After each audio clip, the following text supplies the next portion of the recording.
Page 164, Banuwa. I'm not sure I'm pronouncing it correctly. 4/4 time, key of G major. Let's take it one hand at a time, make sure we got the notes and the rhythm and the fingering okay. The beginning and the right hand, you're here. And the rhythm's alright, it's quarter notes and half notes, I hope. 1, 2, 3, 4. 1, 2, 3, 4. 1, 2, 3, 4. And that's tied. And then you repeat that, but let's go to the second line. Now we have the G chord, and then the C chord, and then 5 fingers. And that's tied. The next line's the same thing, except at the end of the line, you gotta come down. You just lift up and move down. And then last line. Now it's tricky. Rhythm. 1 and 2 and. Real slow. The last line on page 164. 1 and 2 and 3 and 4. Right there. Because you have a tied notes. Take out the tie and play all the notes. 1 and 2 and 3 and 4. So you got 3 E's in there. And when you can do that okay, then put the tie in. You just hang on to that note instead of playing it again. 1 and 2 and 3 and 4 and 1 and 2 and 3 and 4. 1 and 2 and 3 and 4 and the rhythm's pretty much the same here, just repeats. The top line of 165 is the same. And then second line we go back to what we were doing before. Then the last 2 lines on page 165. Well, this line you've had thumb on the, this measure 30. You have half notes. 4 and then a 1. See, we talked about this previously. We're using different fingers on repeated notes. Well, this gives us a chance to move our hand too. We need to be in this position. Here. And then the last line, the chords, G chord, C chord, and then come up. You're doing it, you're raising your hand on the chord, so as you do that, just come up. And then a BG at the end. I went through that kind of fast, but you could watch it multiple times if you need to. Left hand, you're down here. It's a G chord, we're just not using the middle note. And then this is a C chord, but we're not using the middle note.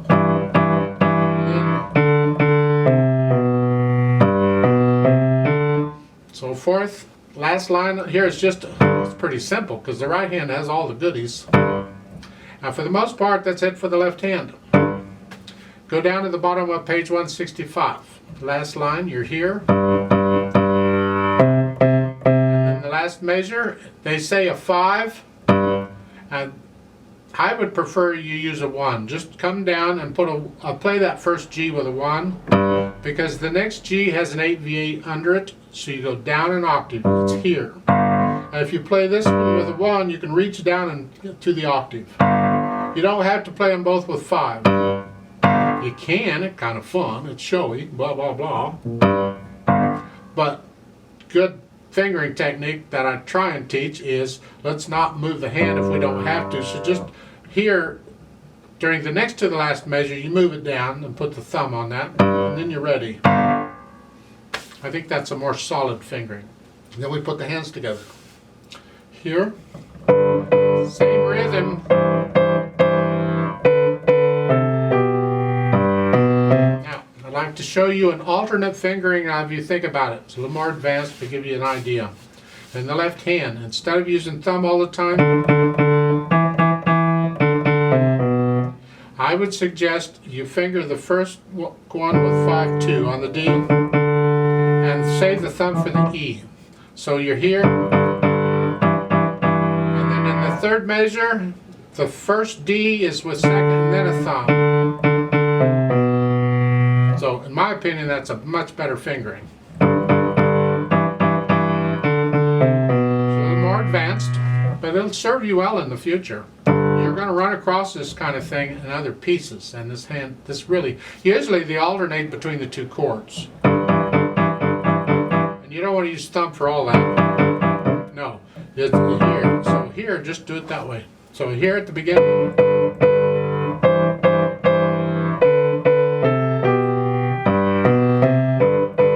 So when I repeated, I did the first one with thumb and then second.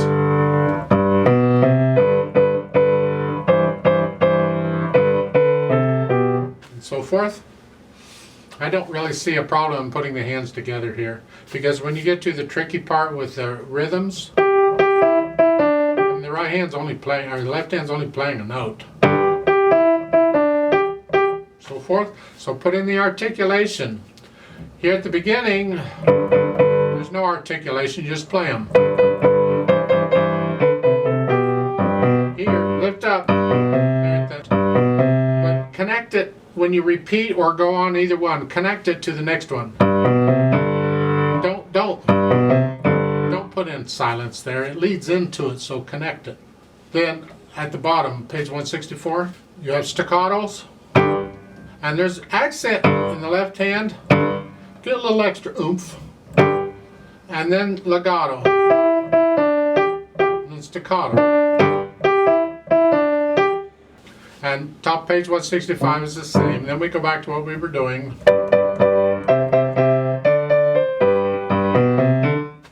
And even here on the second line on page 165, in the right hand we're here. And then here I do a 4-5 on those two Ds. Just out of habit, and the next line's the same thing. And then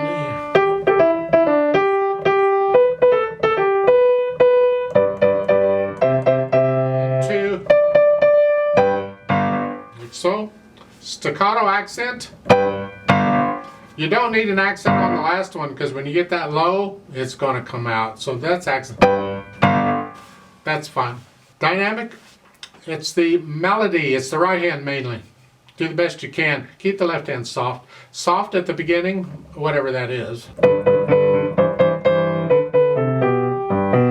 And then you repeat that, and then when you go on the second line, you go up just a little bit to moderately soft. You got more chords here. And you go up a little bit to moderately loud. You get louder. Now you're loud.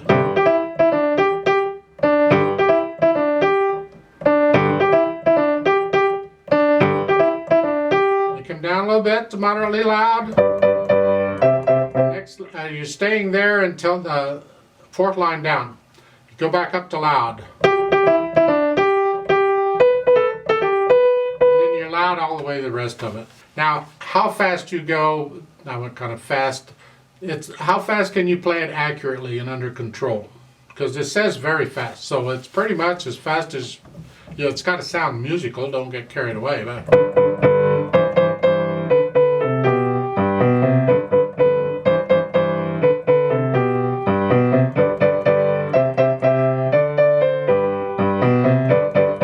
then at the bottom, really, how fast you can play that accurately is going to determine how fast you can go at the beginning. So you find the hardest section, or the hardest part of it, and how fast can you do that? That's how fast you take it. Now I would like to play it with you very slowly to double check the notes and the rhythms. We will do the repeat, but I won't do the dynamics. So I'll give us 4 counts. Let's just take it slowly together. 1, 2, ready, go. 3, 4, 3, 4, 1, 2, repeat, 3, 4,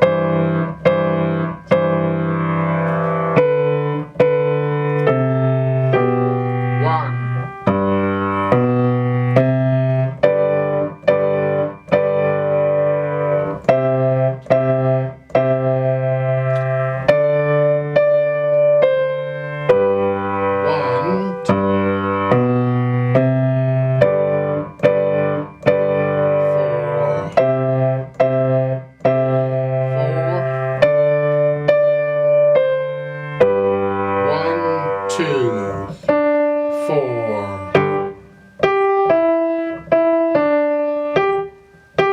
Rest.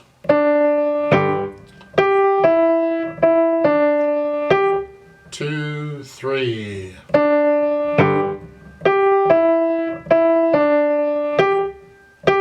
3.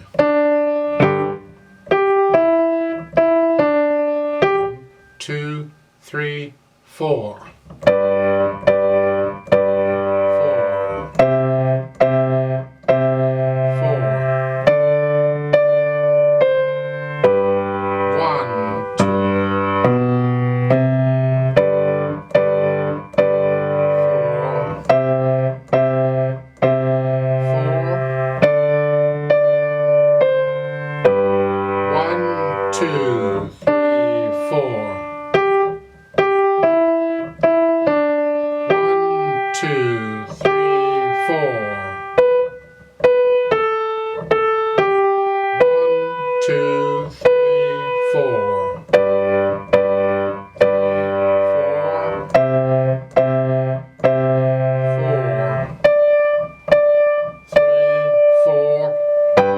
Rest, rest.